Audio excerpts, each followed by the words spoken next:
ጽድቅ መስራት እንኳን ባይሆንልኝ እግዚአብሔር እንዳይሰደብ ብለን እንኳን መልካም መሆን አለብን በእውነቱ ማለት ነው። እግዚአብሔር እንዳይሰደብ የእኛን ተውት፣ እኛ ባንድን እንኳን ፈጣሪን እንኳን እኮ ለእግዚአብሔር ለትልቅ ሰው ተብሎ እኮ ጥሩ ስራ ይሰራል። እንዴት ከገሌ መሃል እንዲህን እናገራለሁ አታፍርም እንዴ ይባላል እኮ። እግዚአብሔርን ፊታችን አስቀምጠን እግዚአብሔር እጅ ላይ ሆነን በእግዚአብሔር መሰረት ላይ ቁመን እግዚአብሔርን ጣራ አድርገን በእግዚአብሔር መሃል ሆነን በእግዚአብሔር ፊት ሆነን እንዲሆነን እግዚአብሔርን እናሰድባለን ብለን ከክፋት አለመመለሳችን ምን አይነት ይቅርታ ይደረግልናል?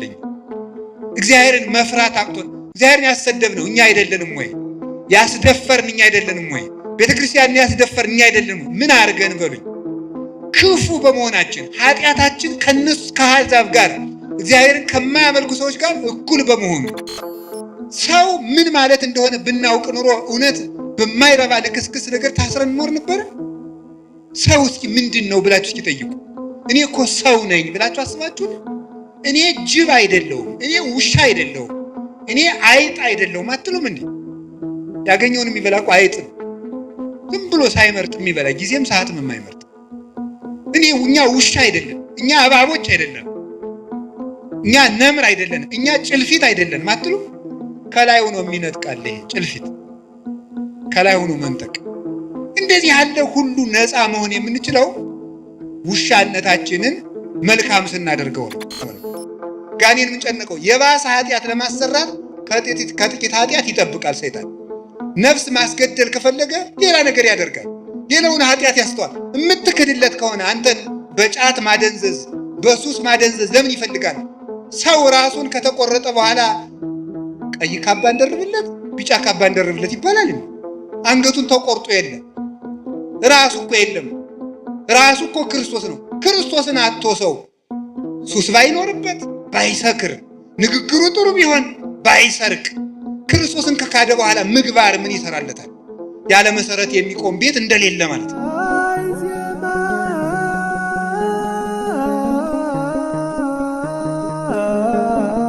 በስመ አብ ወወልድ ወመንፈስ ቅዱስ አሐዱ አምላክ። በስመ አብ ወወልድ ወመንፈስ ቅዱስ አሐዱ አምላክ። በስመ አብ ወወልድ ወመንፈስ ቅዱስ አሐዱ አምላክ። በባህሪው ሞት በመንግስቱ ሽረት የሌለበት ቅድመ ዓለም ሳይፈጠር የነበረ ዓለምን የፈጠረ ዓለምን አሳልፎ የሚኖር የአባቶቻችን አምላክ ቅዱስ እግዚአብሔር በሀብት ስቦ በረድኤት አቅርቦ በቅዱስ ቦታው ስለሰበሰበን ስሙ የተመሰገነ ይሁን። እግዚአብሔርን የወለደችልን መድኃኒታችን የተገኘባት የድኅነታችን ምስራቅ ድንግል ማርያም ወላዲት አምላክ ቅዱስ መስቀሉ፣ ቅዱሳን መላእክት፣ ነቢያት፣ ሐዋርያት፣ ሰማዕታት፣ ደናግል፣ መነኮሳት ሁሉም ቅዱሳን እግዚአብሔር ያከበረው ስማቸው የተመሰገነ ይሁን። በረከታቸው ይደርብን። የተከበሩ አባታችን መላከ ብርሃን መምህር አእምሮ የዚህ ታላቅ ደብር አስተዳዳሪ፣ የተከበራችሁ መምህራን፣ አባቶች፣ ካህናት፣ ዲያቆናት፣ ወንድሞች፣ እግዚአብሔርን የምትወዱት ይልቁንም እግዚአብሔር የሚወዳችሁ የእግዚአብሔር ቤተሰቦች፣ ምዕመናን አንድ አምላክ በሚሆን በአብ በወልድ በመንፈስ ቅዱስ ስም እንደምን ዋላችሁ? እንደምን ሰነበታችሁ? እንደምን አመሻችሁ? ኃጢአታችን ይቅር ብሎ እስከዚህ ሰዓት ያደረሰን አምላክ ስሙ የተመሰገነ ይሁን። በልቡናችን መልካም ቃል እንዲጻፍበት የቃሉን ደጅ ከፍቶ እንዲያስተምረን ቅዱስ ፈቃዱ ይሁንልን። እግዚአብሔር እንደወደደ የፈቀደውን ያህል ጊዜ እንማማራለን።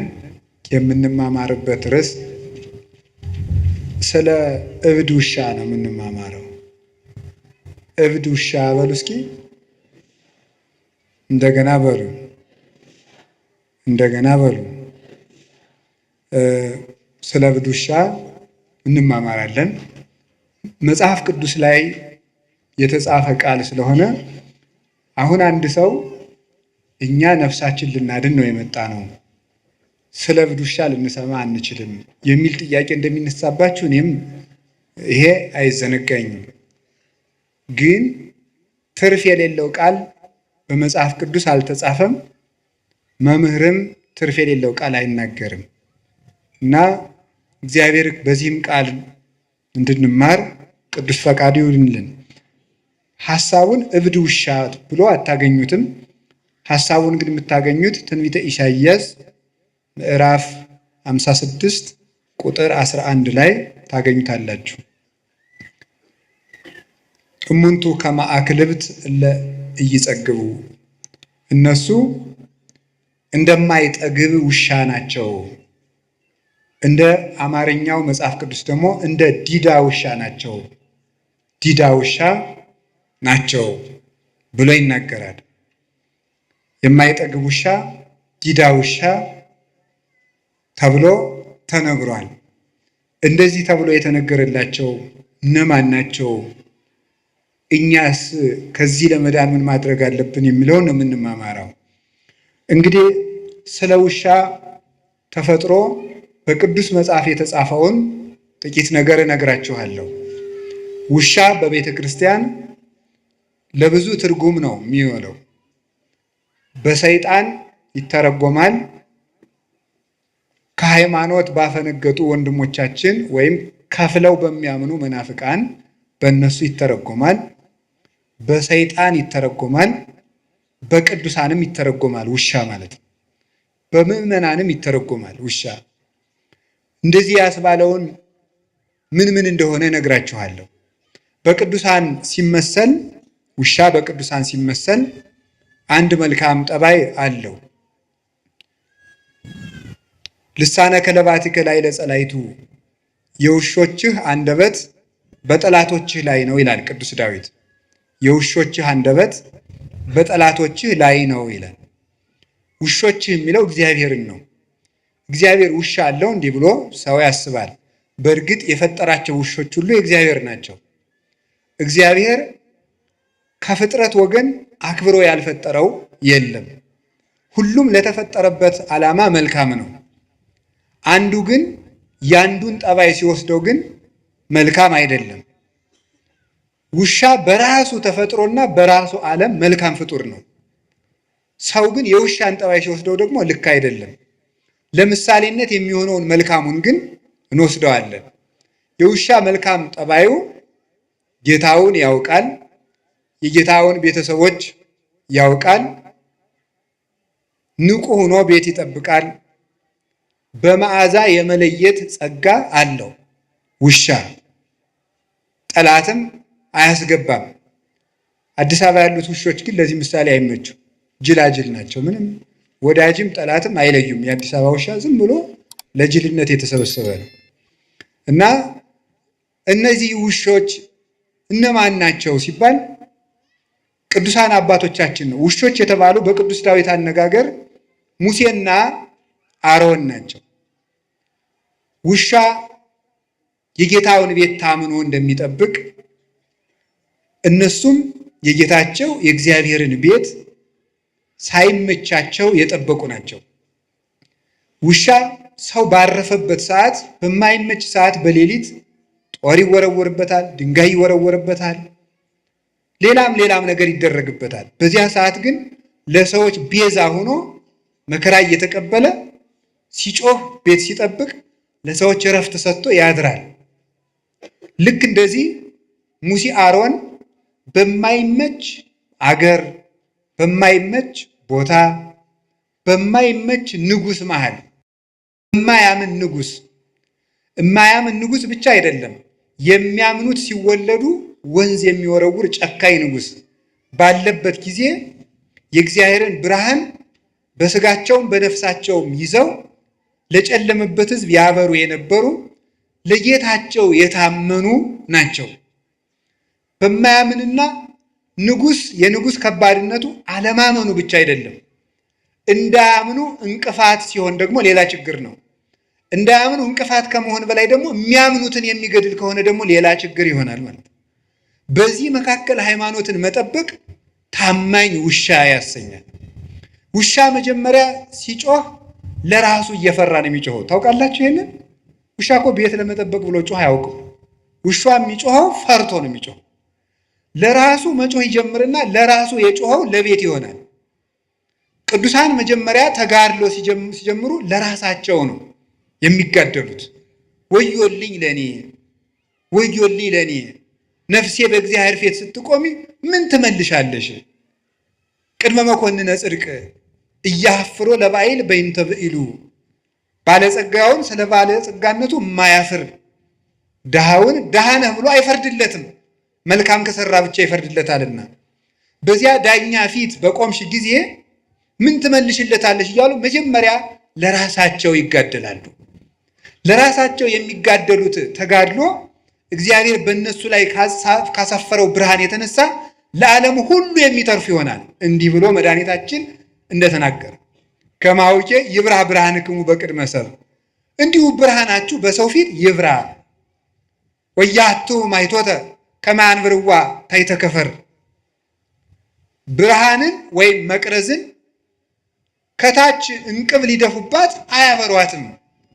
አላ ያነብርዋ ዲበ ተቋማ ወታበር ለኩሉ፣ መቅረዝን መብራትን ከመቅረዟ ላይ አስቀምጠው ለሁሉ እንድታበራ ያደርጓታል እንጂ። እንዲሁ ክርስቲያኖችን ቅዱሳንን እግዚአብሔር በራሳቸው ክብር ብቻ ሰውሮ አያስቀራቸውም። እንዲገለጡ ብርሃናቸው ለሰው እንዲተርፍ ያደርጋቸዋል። ለነሱ ከበራላቸው በኋላ በእግዚአብሔር ብርሃን ከታተሙና በዚህ ከተቀደሱ በኋላ ለሌላው ይተርፋሉ እና ተራቡም ተጠሙም፣ ተናቁም ተከበሩም፣ ተደመጡም አልተደመጡም የጌታቸውን ቤት የሚያገለግሉ ቅዱሳን ታማኝ ውሾች ይባላሉ። በማይሰማ ሕዝብ ማለት አሁን እኮ ተመልከቱ፣ ንጉሱ ከሃዲ ሕዝቡም ከሃዲ ሲሆን ችግር ነው። አሮንና ሙሴ ታማኝ ውሾች ያሰኛቸው ከዚህ የተነሳ ነው። ንጉሱ ከሃዲ፣ እስራኤልም ከሃዲ ናቸው። ወደ ፈርዖን እንዳይሄዱ ሕዝብ ይዘው ወጥተዋል። ደግሞ የእግዚአብሔር ሆኖ የፈርዖን አይኮንም። ሕዝቡ ደግሞ የባስ ዱባ ብንበላ የሚሻለንን ከነበርንበት ሀገር አወጣችሁ በረሃብ ስበልታችሁ ልንቀሩ ነው ብሎ አንገተ ደንዳና የሆነ ጨካኝ ሕዝብ ነው። እንዲያውም አባታችን ርዕሰ ነቢያት ሙሴ አንድ ቀን እንዲህ ብሏል፣ ይሄንን ሕዝብ በውኑን የፈጠርኩትን? ተው እግዚአብሔር ሆይ ተው፣ ሕዝቡን አትቅሰፍ። ሰው ራሱ አንተን ያመሃል አለ። ያመሃል ይሄ ሕዝብ ጣዖት እያመለከ ስታስቸገረኝ ላጠፋው ነው ቢል እግዚአብሔር ተው አንተን ያመሃል። እግዚአብሔር እንዳይታማ የሚቆረቆር ነበረ ሙሴ። ከዚያ ምን ብሎ ነው የሚቆረቆርለት? በረሃ አውጥቶ ሲያበላ ማብላት ሲያቅተው ጊዜ በመቅሰፍት ፈጃቸው ይለዋል። ስለዚህ መመገብ የማይችል ፈጣሪ ብለው ያሟል፣ ተው አትፍጃቸው ብሎ ለአምልኮቱ ተቆርቁሮ ድንጋይ ይዘው ሊወግሩት ለሚመኙ ሕዝብ ለነሱ ለእግዚአብሔር አምልኮት ይቀና ነበረ። እኛ ለእግዚአብሔር እንደው አሁን እግዚአብሔር ይታማል፣ እግዚአብሔር ይሰደባል ብሎ የሚያስብ ሰው አለ? ወበእንቲአክሙ ይጸርፉ ለአሕዛብ፣ አሕዛብ ላይ ለስመ እግዚአብሔር፣ በእናንተ ምክንያት አሕዛብ የእግዚአብሔርን ስም ይሰድባሉ ይላል ቅዱስ ጳውሎስ። አስቀድሞ ኢሳይያስ የተናገረው ነው። በእናንተ ምክንያት አሕዛብ እግዚአብሔርን ይሰድቡታል። ምን ብለው ነው የሚሰዱት? አሕዛብ በክርስቲያን ምክንያት እግዚአብሔር ይሰድባሉ። ምን ብለው ነው የሚሰድቡት? ክርስቲያኖች ኃጢአት የሚሰሩ ለምንድን ነው ተብሎ ሲጠየቅ አምላካቸው ኃጢአት የሚወድ ስለሆነ ይሆናላ ብለው ነው የሚሰዱት ማለት ነው። አምላካቸው ኃጢአት ስለሚወድ ነው ኃጢአት የሚሰሩ ብለው በዚህ ምክንያት እግዚአብሔር ይሰደባል። እግዚአብሔር እንዳይሰደብ ብለው በእውነቱ ማለት ነው። ጽድቅ መስራት እንኳን ባይሆንልኝ እግዚአብሔር እንዳይሰደብ ብለን እንኳን መልካም መሆን አለብን በእውነቱ ማለት ነው። እግዚአብሔር እንዳይሰደብ የእኛን ተውት፣ እኛ ባንድን እንኳን ፈጣሪን እንኳን እኮ ለእግዚአብሔር ለትልቅ ሰው ተብሎ እኮ ጥሩ ስራ ይሰራል። እንዴት ከገሌ መሃል እንዲህ ይህን እናገራለሁ አታፍርም እንዴ ይባላል እኮ። እግዚአብሔርን ፊታችን አስቀምጠን እግዚአብሔር እጅ ላይ ሆነን በእግዚአብሔር መሰረት ላይ ቁመን እግዚአብሔርን ጣራ አድርገን በእግዚአብሔር መሃል ሆነን በእግዚአብሔር ፊት ሆነን እንዲሆነን እግዚአብሔርን እናሰድባለን ብለን ከክፋት አለመመለሳችን ምን አይነት ይቅርታ ይደረግልናል? እግዚአብሔርን መፍራት አቅቶን እግዚአብሔርን ያሰደብነው እኛ አይደለንም ወይ? ያስደፈርን እኛ አይደለንም ወይ? ቤተክርስቲያንን ያስደፈርን እኛ አይደለንም ወይ? ምን አድርገን በሉኝ?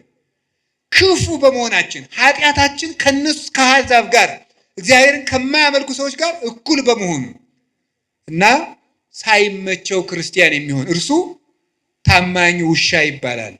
ጌታውን የሚለይ እንጀራ የጣለለትን የሚለይ የጌታውን ቤተሰቦች የሚለይ እሱ ውሻ ይባላል። ታማኝ ውሻ፣ ቤተሰቡን ሁሉ የሚያውቅ።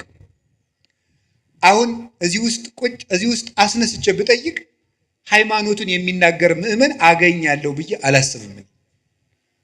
እርግጠኛ ነው የምሆነው በእናንተ በእውነት ማለት ነው። እንዲሁ ለእናንተ መብቃት አያስፈልገኝም፣ እናንተንም ስለማውቃችሁ ማለት ነው። ከዚህ ውስጥ ሃይማኖታችሁ ምንድን ነው ሲበብት ብዬ ተዋሂዶ ምንድን ነው አናውቀው። እንዲሁ እኮ አሁንም እንዲህ ይገርማችኋል። የማያውቅ ሰው ማወቅም የማይፈልግ ሰው ከእንዲህ ያለ በሽተኛ እግዚአብሔር ይሰውራቸው። ታሞ መድኃኒትም ማዋጥ የማይፈልግ እዚህ በላይ ችግር አለን። እማናውቅ ለማወቅም ፈቃደኞች ያይደለን ደግሞ ድንቁርናችን ይዘን የምንመጻደቅ ተመጻዳቂዎች ለሁሉም ነገር። የዚህ ዘመን ሰውን የሚያስደንቀኝ በመሰላቸው አንዱ ለሁሉም ነገር እውቀት አለ። ምን ማለት ነው? ለሁሉም ሰው ፖለቲካም ይናገራል፣ ሊቅ ነው። በዚያም ቤተክርስቲያን ላይ ይናገራል፣ በዚያም ሊቅ ነው። የማያውቀው እውቀት የለውም። ስለዚህ ሁሉንም አያውቅም ማለት ነው። ሁሉንም ስለማያውቅ ሁሉንም አያውቅ። እንዴት ሰው ሁሉን ሊያውቅ ይችላል? እንዴት ሰው ሁሉ ቦታ ሊቅ ይሆናል? ሁሉም ቦታ እጃችሁን ታወጣላችሁ። ሁሉም ቦታ ሲኖዶስን ለመተቸትም ሊቅ ናችሁ። ጳጳሳትን ለመተቸትም ሊቅ ናችሁ። የገዳም ስርዓትም ታውቃላችሁ። ስርዓተ ካህናት ታውቃላችሁ። የዲቁናን ጠባይም ታውቃላችሁ። ስርዓተ መንግስት ታውቃላችሁ። እኔ የዚህ ዘመን ሰው የማያውቀው ሰው አለን? የማያውቀው ነገር በጣም ሊቅ ናችሁ ማለት ነው። እኔ እውነቴን ነው የምነግራችሁ። ከእንዲህ ያለ ሁሉን አዋቂነት መመለስ አለብን በእውነቱ ማለት ነው። ድንቁርና በእውነቱ ቤት ሰርቶብን ያለን። ድሮ ጥበብ ቤቷን ሰራች ነበር የሚባለው። አሁንም ቤተክርስቲያን ትለዋለች። እኛ ላይ ግን ድንቁርና ነው ቤቷን የሰራች፣ ብዙ ምሰሶዎችን ያቆመችው። በዚያም ደግሞ እየተመጻደቅን የምንኖር ጌታውን የማያውቅ ውሻ፣ ቤተሰቡን የማያውቅ፣ ስለ ቅዱሳን አባቶቻችን እውቀት የሌለን፣ ስለ ታሪክ እውቀት የሌለን፣ ስለ ሃይማኖት እውቀት የሌለን፣ ስለ ዘመኑም እውቀት የሌለን፣ ስለ ራሳችንም እውቀት የሌለን ሰው ከዚህ ሁሉ እንዴት የእውቀት ድንግልና ይኖረዋል? ሰው እኮ ሃይማኖቱን ማወቅ አለበት። አንድ ቤተ ክርስቲያኑን ማወቅ አለበት። ሁለት ታሪኩን ማወቅ አለበት። ዘመኑን ማወቅ አለበት። ራሱን ማወቅ አለበት። ሰው ምን ማለት እንደሆነ ብናውቅ ኑሮ እውነት በማይረባ ልክስክስ ነገር ታስረን እንኖር ነበረ? ሰው እስኪ ምንድን ነው ብላችሁ እስኪ ጠይቁ። እኔ እኮ ሰው ነኝ ብላችሁ አስባችሁን? እኔ ጅብ አይደለሁም፣ እኔ ውሻ አይደለሁም፣ እኔ አይጥ አይደለሁም አትሉም እንዴ? ያገኘውን የሚበላ እኮ አይጥ ነው። ዝም ብሎ ሳይመርጥ የሚበላ ጊዜም ሰዓትም የማይመርጥ። እኛ ውሻ አይደለም፣ እኛ እባቦች አይደለም፣ እኛ ነምር አይደለንም፣ እኛ ጭልፊት አይደለንም አትሉም? ከላይ ሆኖ የሚነጥቃል ይሄ ጭልፊት፣ ከላይ ሆኖ መንጠቅ። እንደዚህ ያለ ሁሉ ነፃ መሆን የምንችለው ውሻነታችንን መልካም ስናደርገው ነው። ታማኝ ውሻ እንድንሆን አምላከ ቅዱሳን ይርዳን። ውሻ ቤተሰቡን የሚያውቀው በመዓዛው ነው። ጌታ በቅዱስ ጳውሎስ አድሮ እንደተናገረ እንዲህ ይላል፣ ንሕነሰ መዓዛሁ ለክርስቶስ ንሕነ አለ ቅዱስ ጳውሎስ። እኛ የክርስቶስ መዓዛ ነን። እስኪ በሉ እኛ የማን መዓዛ ነን? ምን ማለት መሰላችሁ? ሊቃውንቱ ሲተረጉም ልብስ በመዓዛው ይታወቃል። የዛሬ ልብስ እንኳን ብዙ አይታወቅም። ለዚህ ምሳሌ የምንመች የገጠር ልጆች ነን። የገጠር ልጆች እናትና አባቶቻችን ሽቱ ስለማይረጩ የእናታችን ወዝም የአባታችን ወዝም እናውቃለን። ይሄ የአባባ ጋቢ ነው፣ ይሄ የማማ ጋቢ ነው። የከተማ ሰው ግን ሁሉም ሽቱ ስለሚረጭ አይታወቅም የማን ወዝ እንደሆነ ማለት ነው። ልብሱም አይታወቅም። ይሄን እንኳን ችግር የለውም፣ ኃጢአታችሁ አይደለም። ይሄ ዘመን አሰልጥኖላችሁ ነው ማለት ነው። እኛ ግን የአባታችን ወዝ ምን እንደሆነ እናውቀዋለን። ሲቆፍር ያፈሰሰው ወዙ። የማማን ወዝ እናውቀዋለን። ስትጋግር የኩበቱ ጢስ በሱ እናውቀዋለን። ይሄ እናቴ ጋቢ ነው እንላለን ማለት ነው። ከዛ ሊቃውንቱ በዚህ ነው የተረጎሙት። ይሄ ይትባህል ካልገባን መጽሐፉም አይገባም። ምንድነው መዓዛ? የክርስቶስ መዓዛ ነን። ልብስ በመዓዛው እንዲታወቅ እኛም የክርስቶስ መታወቂያ ነን ማለት ነው ይላሉ። እኛ የክርስቶስ መታወቂያ ነን። ሰዎች ክርስቶስን የሚያውቁት እኛን አይተው ነው ማለት ነው። እኛን አይተው ክርስቶስን ያውቁታል። በሞቴ የማን መታወቂያ ናችሁ እናንተ? ኧረ በሞቴ ተው፣ አርፋችሁ ቁጭ በሉ። ደፋሮች ናችሁ እናንተ። የክርስቶስ ትላላችሁ። አሁን እናንተ የክርስቶስ መታወቂያ ናችሁ። በዘፈናችሁ ነው የክርስቶስ መታወቂያ የምትሆኑት። በግርግራችሁ በተሳዳቢነታችሁ ነው የክርስቶስ የምትሆኑ። በእንቅልፋምነታችሁ በሆዳምነታችሁ ነው። ዛሬ ሰውዬ ሊሳደብ ነው የመጣ። እኔ ብትሉ ምን ጨነቀኝ? ነፍሳችሁ ትዳን እንጂ። ስለዚህ የማን መታወቂያ ነኝ? ሰው እኔን አይቶ ማንን የሚያየው? እኔን አይቶ ጋኔንን ነው የሚያይ? ክርስቶስን። በውሸታችን የማን መታወቂያ ነው? ያጋንንት። ውሸት የጋኔን ነው። በነገረ ሰሪነታችን የማን መታወቂያ ነው? ያጋንንት። መለያየትን የሚሰራ ጋኔን ነው። በነፍሰ ገዳይነታችን የማን መታወቂያ ነው? የጋኔን። እስመም ትካት ቀታሌ ነፍሰ ሰብ ውእቱ። ሐሰትን አመንጭቱ። ዛሬ እኮ ሰት ምንድን ነው? የከተማ ሰው ኃጢአትን ሲያቻችል ምንድን ነው የሚለው? ኖርማል ነው የሚለው አይደለም። ኃጢአትን በደንብ ሊሰራ ሲፈልግ ኖርማል ነው የሚለው ማለት ነው። አረ ኖርማል አይደለም። እንዴት ኃጢአት ኖርማል ይሆናል? ውሸታውን ኖርማል ነው አይደለም? ለእናንተ ውሸት ኖርማል ነው። አሁን ሰው መዋሸት እዚህ ጫፍ ላይ ደርሻለሁ ይላል። ገና ስንት ኪሎ ሜትር ተቀምጦ ማለት እንዴት ውሸትን ትለምዳል? እግዚአብሔር እውነት ነው በሉ እስኪ በሉ። ጨምሩ። ሐሰት የማን ነው? የሰይጣን በሉ እንጂ። የሚዋሽ ሰው የማን መታወቂያ ነው? ከዚህ በኋላ ብትዋሹ የማን መታወቂያ ናቸው? ሰይጣንን መምሰል የምትፈልጉ የሰይጣን መታወቂያ ይታተምላችኋል። ዋሹ። ክርስቶስን መምሰል ከፈልጋችሁ እውነተኞቹ ነው። በየትኛውም ነገር አትዋሹ። ለምን ዛሬ አትሞቱም? ውሸት መቆም አለበት። ይህ የኛ ማዛ አይደለም። ሁለንተናችሁ፣ አነጋገራችን፣ አመጋገባችን፣ አረማመዳችን፣ አለባበሳችን ማንን ያሳያል ነው? እንዲሁ በሞት ወንዶችን ሴቶችን ዝም ብላችሁ አባ ቄስ ይሄ ልብስ ኃጢአት ነው ጽድቅ ነው የሚለው ተው ዝም ብላችሁ። ይሄ ልብስ የማን መታወቂያ ነው ነው ማለት። አሁን ሴት ሱሪ ብትለብስ ኃጢአት ነው ጽድቅ ነው ከማለት ይልቅ ሴት ሱሪ ስትለብስ ማንን ነው የምታሳየን ነው? ክርስቶስን ነው የምታሳየን? ድንግል ማርያምን ነው የምታሳየን ነው? ማንን ነው የምታሳየን? እውነት ይሄ ነገር ክርስቶስን ያሳያል ወይ ብላችሁ አስቡና ያሳያል ካላችሁ ልበሱት። ህሊናችሁ ተፈጥሮ አያስተምራችሁም? ምን አለ ቅዱስ ጳውሎስ? ተፈጥሮ አያስተምራችሁም? ምን በተፈጥሮ አትማሩም ወይ? ማን ምን መልበስ እንዳለባችሁ እንዴ ሱሪ አትልበስ የሚል ምን መጽሐፍ ቅዱስ አለ? ኦሪት ዘዳግም ያለውም እኮ ወንድ የሴትን ሴት የወንድን አይልበስ ነው የሚል እንጂ ሱሪ የወንድ ነው የሚል ግን የለም ይላል። ተመልከቱ። ለክፋትማ ለከይሰ ጠቢባን ሙንቱ ለተንኮል ይራቀቃሉ አለ ኢሳይያስ። ለተንኮል ሊቅ ናቸው አለ በእውነቱ ማለት ነው። ግን ተፈጥሮ አያስተምራችሁም ወይ? ስለዚህ ስትናገሩ ስትሳደቡ ቆይ ኋላ እመጣበታለሁ። የማን ማዛ ናችሁ? ንግግራችሁ ማንን ነው የሚገልጠው? የባለ ትዳሮች ትዳር እውነት ክርስቶስን ነው የሚያሳየው ወይ? የካህናት ክህነት፣ የዲያቆናት ዲቁና ማንን ነው የሚያሳየው? ክርስቶስን ለማሳየት ነው ወይ የምናስቀድሰው? ክርስቶስን ለማሳየት ነው ወይ የምንቀድሰው? የምትማረው የምትኖሩት ማን ልታሳዩ ነው? ዘራችሁን ልታሳዩ ነው? ከጀርባችሁ ያለውን ሰው ልታሳዩን ነው? ክርስቶስን ልናሳይ የተፈጠርን ሰዎች ነን። ሰዎች እኛን አይተው እግዚአብሔርን ማየት አለባቸው። በእኛ አውሬነት መታየት የለበትም። በእኛ ሰይጣንነት መታየት የለበትም። እንዲህ ያለውን ነገር እንድናሳይ አምላከ ቅዱሳን ይርዳን። መጣላት ማንን ነው የሚያሳየው? የማን መታወቂያ ነው? በሉ ተነሱ። ምን አላችሁኝ?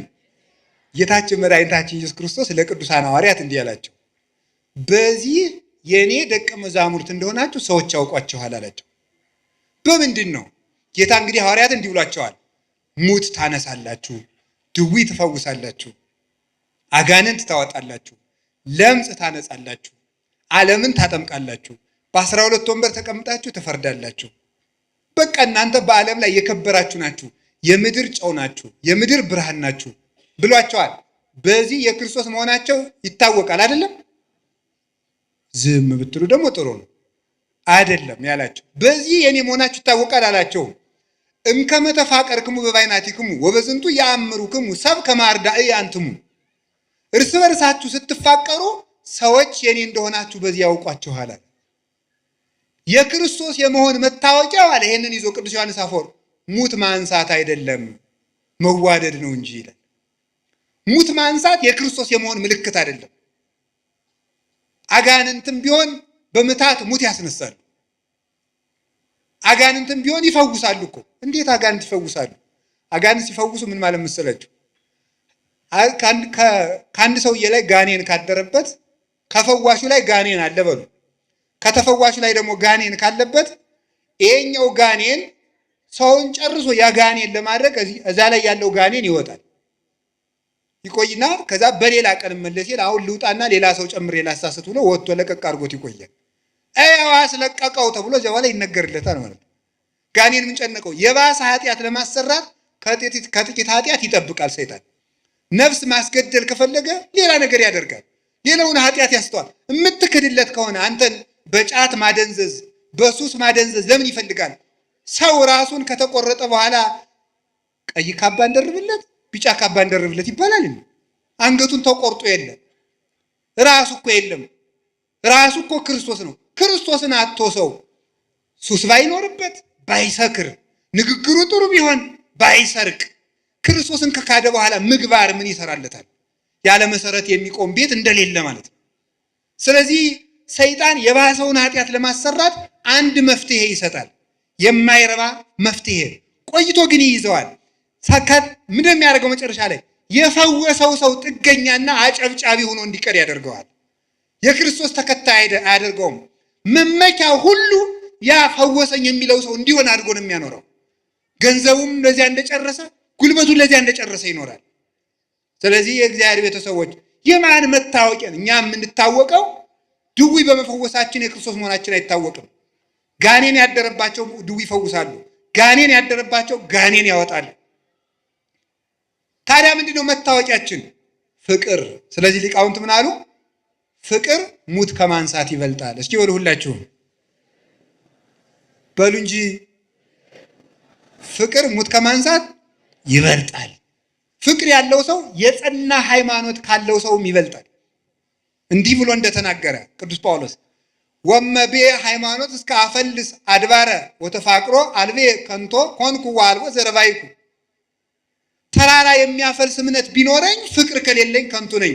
አየህ፣ ከጸና ሃይማኖት ይልቅ ፍቅር ይበልጣል።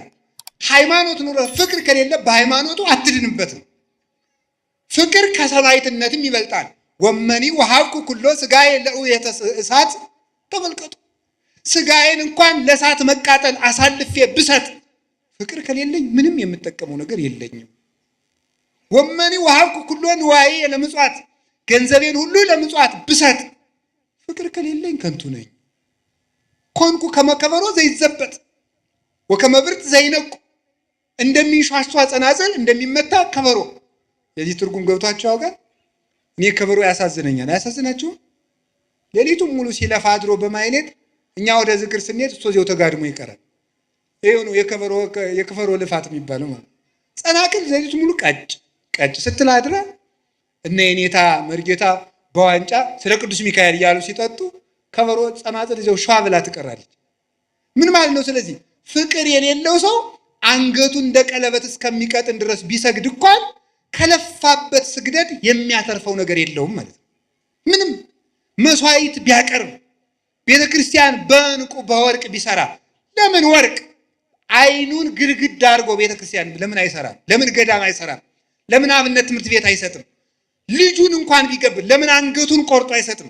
ፍቅር የሌለው ሰው ሰማዕት ቢሆን እንኳን አይጸድቅም። ሰማዕት ሆኖ ቢሞት እንኳን ማለት ያልታረቀ ሰው የገጠር ሰው እንዲህ ይላል፣ ሰው የገደለው ሰው ይጸድቃል ይላል። አይጸድቅም። ሰው የገደለው ሰው ይጸድቃል። ሰው ስለገደለ የምትጸድቅ እንዳይመስል። ሰው የገደለው ሰው እንደሚጸድቅ ሰውየው አንተን ስለገደለ ይኮነናል እንጂ ሰውየው አንተን ስለገደለ አንተ አትጸድቅም። ሁሉም ስራውን ተሸክሞ ይቆማል። ሁሉ ጾሮ ይጸውር። ስለዚህ እኛ የክርስቶስ መዓዛ ነን። ውሻ የጌታውንና የቤተሰቡን መዓዛ ለይቶ ያውቃል። እኛም ትክክለኛ የእግዚአብሔር አገልጋዮች የቤቱ ጠባቆች ከሆን መጀመሪያ መዓዛችን እንለይ። ኦርቶዶክሳዊ መዓዛ ይኑረን። ከደመቀበት የምንዘፍን መሆን የለብንም። እንደ ጎርፍ የምንነዳ መሆን የለብንም። የራሳችን ባይታዊ፣ የራሳችን ሰባኪ፣ የራሳችን መነኩሴ ሊኖረን አይገባም። የቤተ ክርስቲያን ሰባኪ፣ የቤተ ክርስቲያን ባይታዊ፣ የቤተ ክርስቲያን መነኩሴ የቤተ ክርስቲያን እረኛ ነው እንጂ የግል ደጋፊ የምንሆነው ሰው ሊኖረን አይገባም። ግለሰብ የምንከተል መሆን የለብንም። መዓዛችሁን ለዩ። እውነቴን እኮ ነው። እኔ አሁን አላችሁ የላችሁ? አሁን እኔ በጣም በጣም በጣም በጣም አዝናለሁ። እንግዲህ የሚከፋችሁ ሰዎች ስለመኖራችሁ ማዝናለሁ። ለምሳሌ እንዲህ ይባላል፣ መምህራችን ባይታዊ ገሌ በዚህ ቀን እዚህ ቤተክርስቲያን ፈውስ ይሰጣሉ ይባላል። ይሄ የማን መዓዛ ነው? ይሄ የክርስቶስ ነው? ይሄ የተክለ ሃይማኖት ነው?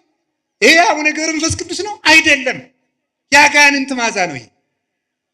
ማንኛው ጻድቅ ነው እንደዚህ ያደረገ?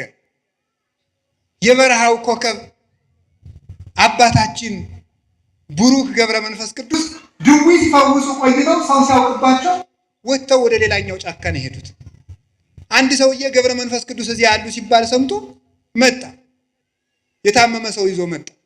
ለጥቂት አሁን ይሄዱ አሉት አለው። ከዚህ በኋላ እኔ ምን ላድርግ እሳቸው ያድኑኛል ብዬ ነው የመጣለው። ምን አደርጋለሁ? ሂደው አለ። ትዝ ሲለው ትዝ አለኝ፣ እዚህ አካባቢ እሳቸው ተቀምጦ ነበር፣ እዚህ ላይ አስተኛው ይድንልሃል። ሲያስተኛው ዳነለት ማለት። አባታችን አቡነ ተክለ ሃይማኖት ከነ አባ በጸሎተ ሚካኤል ጋር ሳሉ ድውይ እሳት የፈጀው ሰው አረጀን እሳት በላይ ሲል ለተክለ ሃይማኖት አሳየው ሲሉት ይድናል። ዝም ብሎ ወጥ ሲቆሰቁስ ይበላው ሁሉ ሚያም እንዲህ አለ። ኧረ ሾህ ጋብ አይኔ ፍንጥር እንጨት ገባ ለተክለ ሃይማኖት አሳየው እረዱ ነው ሲሉት ይድናል። ኋላ መጨረሻ ላይ ሰው መልአክ ነው ወይስ ምንድነው? መልአክ ነው ወይስ ሰው ነው ሲሏቸው ምን እንዳሉ ታውቃላችሁ? አባቴ ኃጢአቴ ታውቆብኛልና ልሂድ ያሰናብቱኛል አበምኔቱ። ቆይ ተክለ ሃይማኖት ጽድቃቸውን የታወቀ ኃጢአታቸው ነው። ጽድቃቸው ሲታወቅ ምን የታወቀ ነው ያሉት?